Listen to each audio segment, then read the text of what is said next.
जब ट्रैक्टर आएंगे तो वो बुलडोजर जो है ट्रैक्टर के सामने खड़े होंगे, तो ट्रैक्टर नहीं रुकता। ये सरकारें रोज नई आती है, नया नया कानून बना देती है, और इसी में बैठ के कानून बना देती है। उन्हें पता ही नहीं है ट्रैक्टर कैसे चलता है, किसान कैसे खेती करता है। पूरी तैयारी तो पूरी चल रही है, तैयारी चल रही है, चलेगी।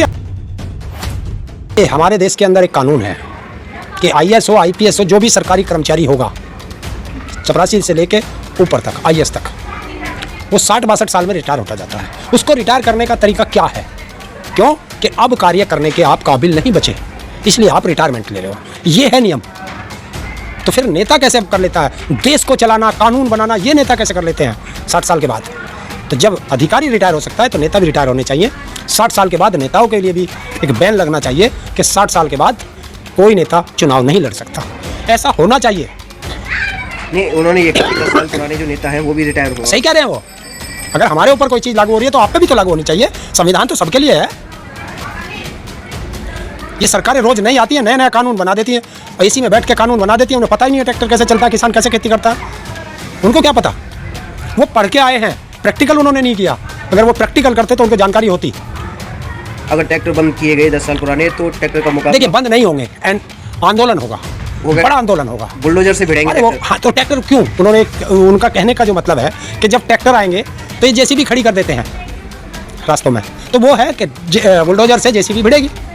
जब ट्रैक्टर आएंगे तो वो बुलडोजर जो है ट्रैक्टर के सामने खड़े होंगे, तो ट्रैक्टर नहीं रुकता, क्योंकि देश का किसान है। और ये भी कहा, वो ये भी चेतावनी दी कि 4 लाख ट्रैक्टर पहले ही ताकत दिखा चुके हैं। बिल्कुल, वो तो देखा, सारे देश ने देखा कि किसान जब सड़कों पे आता है तो सड़कें सुनसान हो जाती हैं। बार बार आप ट्रैक्टरों की धमकी है, हमारे पास ट्रैक्टर है, हम ट्रैक्टर से चलते हैं, तो ट्रैक्टर से तो चलेंगे। और कहाँ से दे? हेलीकॉप्टर की धमकी दे या हवाई जहाज की दे? वो हमारे पास थोड़ा ही है। हम तो अपने ट्रैक्टरों से चलते हैं। आपके पास ट्रैक्टर है, हम 4 भाई उसमें बैठ लेंगे।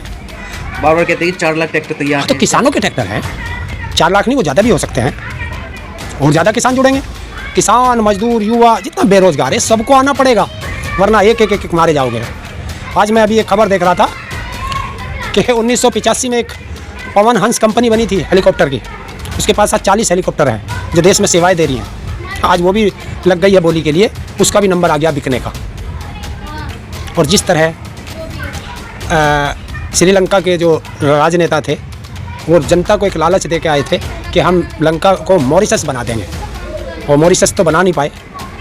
आज वहाँ की हालत क्या है, इस सारे देश देखता है। इसी तरह भारत में भी है नेता, कोई क्योटो बना रहा है, कोई कुछ बना रहा है, कोई कुछ बना रहा है, तो हमारा देश भी उस तरफ जा रहा है।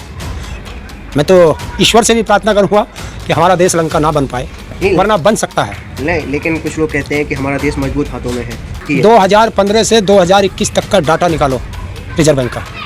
हर पर डे 100 करोड़ रुपए का घोटाला हो रहा है बैंकों में। 100 करोड़ पर डे का। ये किसका पैसा है? कौन कर रहा है घोटाला? आम जनता तो कर नहीं रही। इसे कौन बताएगा? देश में कितना कर्ज है, ये कौन बताएगा? कितना कर्ज बढ़ाया मोदी जी ने, कौन बताएगा? आज हम बांग्लादेश से भी पीछे हैं इनकम में। नहीं, आप मोदी जी की बुराई करते हो कि अच्छा मैं बुराई नहीं, मैं नीतियों की बुराई करता हूँ। मैं किसी एक आदमी की बुराई नहीं करता। बुराई करते हो, लेकिन वहीं इमरान खान, पाकिस्तान के एक्स PM जो अभी बदल गए हैं, तो वो तो तारीफ करते हैं कि मोदी की जो रणनीति है, विदेश नीति है भारत की, वो बहुत मतलब बढ़िया है। हमारे बारे में वो ज़्यादा जानेगा या हम अपने बारे में ज़्यादा जानेंगे, ये आप सोच लो। नहीं, दुश्मन तारीफ करे तो कुछ तो बात है मोदी जी में। क्या होगा? दुश्मन है, दुश्मन दोस्त होते हैं, ध्यान रख लेना। आज तक न्यूज़ देखो ना, कल का आज तक उसने लिखा है कि महंगाई अगर इसी कदर बढ़ती रही तो पाकिस्तान के बुरे हाल होंगे। क्या हम न्यू भारत में रह रहे हैं? यहाँ पेट्रोल फ्री मिल रहा, गैस फ्री मिल रही है, यहाँ महंगाई नहीं है। उन चैनलों वालों को यहाँ नहीं दिखता कि यहाँ महंगाई है, बेरोजगारी है, शिक्षा नहीं है, स्वास्थ्य नहीं है। लखनऊ का एक दिखा रहे थे कल कि वहाँ स्ट्रेचर भी नहीं है। एक लड़का अपनी माँ को गोदी में उठा के इलाज के लिए लेकर गया और वो माँ मर गई। क्या करेंगे? कौन जिम्मेदार होगा इसका? देश में एक बार फिर से महामारी का दौर बन रहा है। आपने देखा होगा कि अब मतलब जगह जगह ऐसा माहौल बन रहा है, हो सकता है कि लॉकडाउन की स्थिति भी आ जाए। तो कैसे देखते हो आप इसे? जब आएगी तो देखी जाएगी, वो ना मेरे से रुकेगी ना आपसे रुकेगी। लेकिन ये सरकारों को सोचना चाहिए, ये बार बार ऐसी स्थिति आती क्यों है? आप लोग कर क्या रहे हैं? कोई हॉस्पिटल बना, कोई सुविधाएं बढ़ी, डॉक्टर बढ़े? हाँ, मैं बता देता हूँ, उत्तर प्रदेश के अंदर पैरामेडिकल स्टाफ के जैसे नर्स होते हैं, वो दवाई देते हैं जो लगते हैं, 30,000 से ज़्यादा लोगों को 5 मार्च से निकाल दिया गया है। 30,000 से ज़्यादा। तो फिर जब तुम स्टाफ को निकाल दोगे जो सबसे ज़्यादा इस कोविड में सबसे ज़्यादा अपनी जान जोखिम में डाल के लोगों की सेवा की है, डॉक्टर तो दूर से देख करके दवाई लिख देता था। अगर उसको इंजेक्शन लगाना, ऑक्सीजन लगानी, कोई चीज़ करनी है तो वो पैरामेडिकल स्टाफ करता था।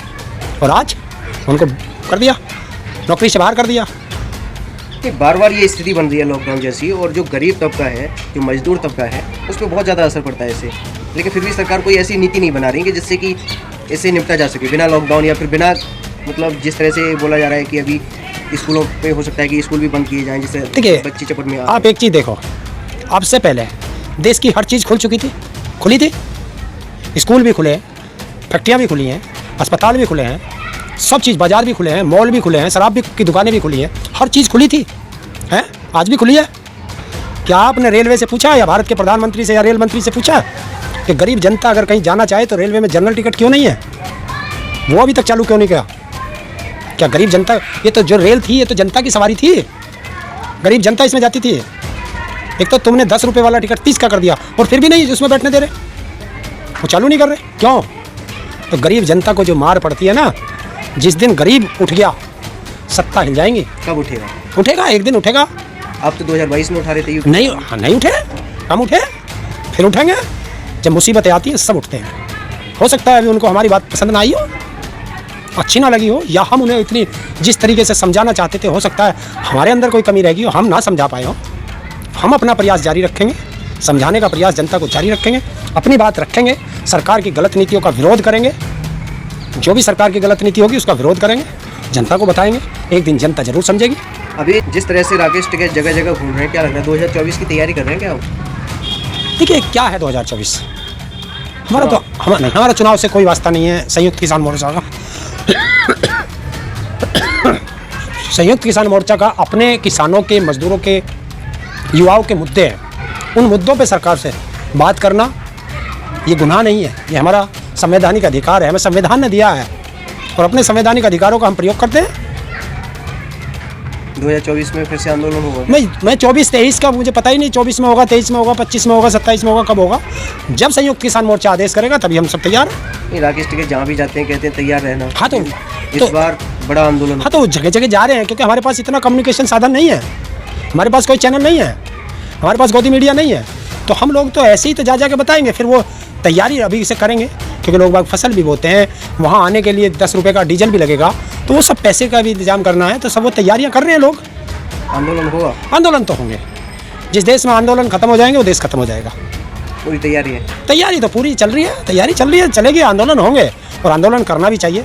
और जब भी कोई बड़ा आंदोलन हो तो मैं चाहता हूँ देश की जनता से कि वो आपसी द्वेष भाव भूल करके आंदोलन के साथ जुड़ना चाहिए, क्योंकि आंदोलन आपके अधिकारों की रक्षा करता है।